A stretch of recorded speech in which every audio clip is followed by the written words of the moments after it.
In rural parts of Tanzania, there's no running water, and in some areas there may not be any electricity or just electricity at night.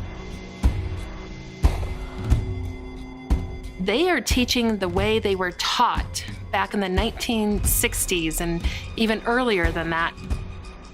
One person is selected from a tribe to go to teacher college and to basically memorize books and bring that information back to their tribe. This is how you teach. You do rote memorization, you must sit in your chair properly, never explore, never question the teacher.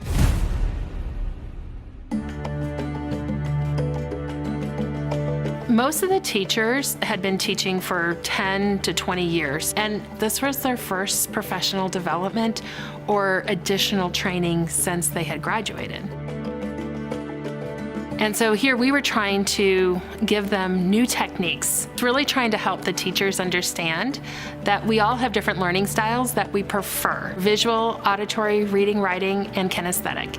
So we were really trying to help the teacher understand their own learning style, and that if they have a learning style, maybe students have a different one, and how to incorporate that in all of their teaching. As I was preparing for the teacher training, the professional development, the thing that came to my mind instantly was hands-on activities. And the best hands-on activity that I use here in the United States, in Colorado, is Anatomy and Clay. So I reached out to Anatomy and Clay and asked if I could have 10 models.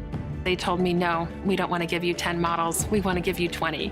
And my heart just jumped out of my chest. I was so surprised. And once we got them started and working on the clay, they instantly fell in love with the models and understanding the need of learning by hand.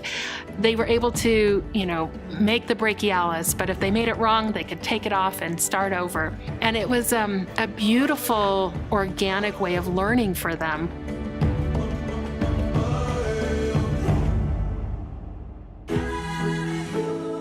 We continue to reach out to the teachers every quarter to see what needs they have, how we can answer questions they may have, and just try and to continue to support them. And in fact, I have a letter from one of the teachers who incorporated Anatomy and Clay. English is their third language, so it is a little broken here. I would like to extend my sincere thanks to the volunteers who brought us the biology models Anatomy and Clay. I surely use them for teaching my students for more than 450 students in this year. I kindly ask that you provide us some more models to help our students in their learning.